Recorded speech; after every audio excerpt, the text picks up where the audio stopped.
Salut, moi c'est Prudence, bienvenue sur ma chaîne, mieux comprendre la parole de Dieu. Le thème d'aujourd'hui c'est que signifie être sauvé. Dans la vidéo précédente, nous avons parlé du salut, de la nouvelle naissance, de la communication entre Dieu et les hommes, si c'était possible ou pas. Nous avons parlé de la prière du salut, nous avons vu qu'elle ne faisait que 30 secondes environ et que grâce à ça, nous sommes sauvés et nous irons au paradis. Donc, si vous n'avez pas vu cette vidéo, et si vous n'avez pas encore fait cette prière du salut afin de recevoir la vie éternelle, je vous invite à cliquer sur le lien que j'ai mis là-dessous, dans les commentaires. Voilà. Donc, que signifie être sauvé? Être sauvé signifie tout simplement recevoir le salut. Oui. Donc, qu'est-ce que le salut? Le salut, c'est une personne.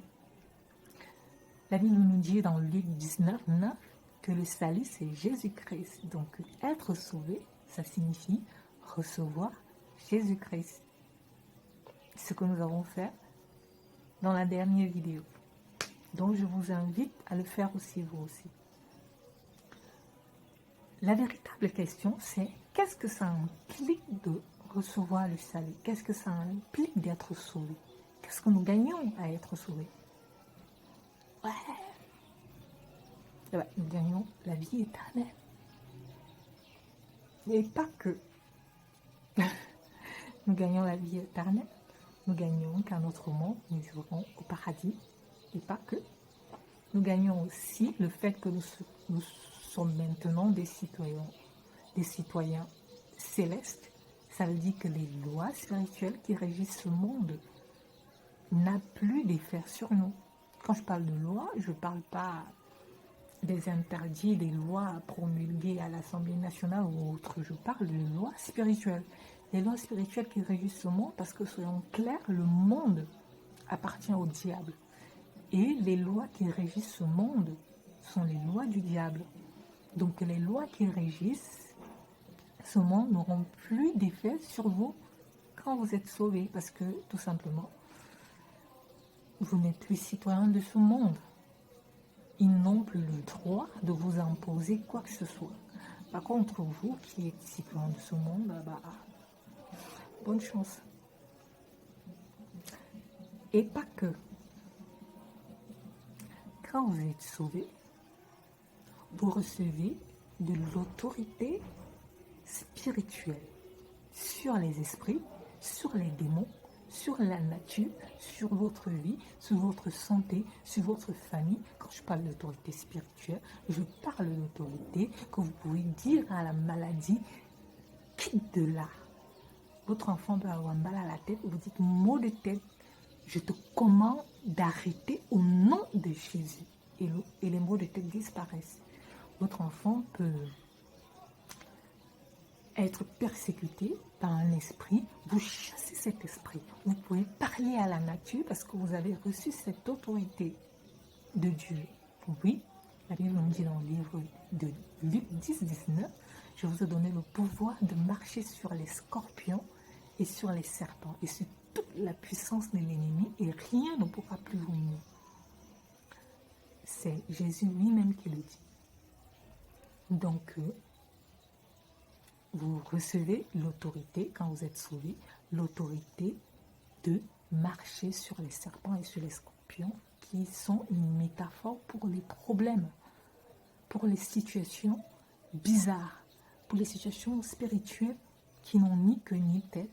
Et bien, vous avez l'autorité spirituelle là-dessus. Vous avez l'autorité spirituelle quand vous êtes sauvé. N'hésitez absolument pas. Vous avez le pouvoir de chasser des démons. Vous n'avez pas besoin de 6 mois de formation. Vous n'avez pas besoin... Du moment que vous faites la prière de 30 secondes que je vous ai donnée dans la vidéo précédente, je vous assure que vous recevez l'Esprit de Dieu en vous et vous... Ne blaguez pas avec l'Esprit de Dieu. L'Esprit de Dieu, c'est la puissance de Dieu personnifiée. L'Esprit de Dieu qui vit en vous signifie que la puissance de Dieu vit en vous. Et avec cette puissance, vous pouvez dominer. Vous avez le pouvoir parce que vous avez reçu le salut. Vous avez ce pouvoir. Vous avez aussi des dons spirituels parce que l'Esprit de Dieu vient avec des dons spirituels. La Bible nous parle de 9 dons spirituels que l'Esprit de Dieu, avec lesquels l'Esprit de Dieu vient. Nous avons le don de guérison, le don des miracles, le don de foi, parole de connaissance, de prophétie. Nous avons tellement de dons que vous pouvez mettre en œuvre parce que vous avez l'Esprit de Dieu en vous. Vous avez souvent envié des hommes de Dieu, des serviteurs et des servantes de Dieu qui prophétisent. Ne le faites plus. Acceptez Christ, naissez de nouveau et recevez vous aussi le pouvoir de changer les choses, de changer votre propre vie, de manifester la puissance de Dieu. La puissance de Dieu n'a pas Dieu. Ça n'a pas Dieu. Ça ne choisit pas les gens sur qui ça va se manifester ou en qui ça va se manifester. Vous recevez la puissance de Dieu par l'Esprit de Dieu en vous et vous pouvez la manifester. Vous pouvez la manifester. Donc, et pas que.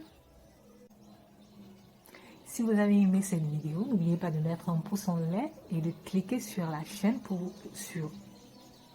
vous abonner si vous voulez recevoir d'autres vidéos afin que dès que la prochaine vidéo sera mise en ligne, vous recevrez une notification. Merci de m'avoir écouté. Mettez des commentaires si vous avez besoin de vous exprimer. Bye bye, bye bye. Bisous, bisous.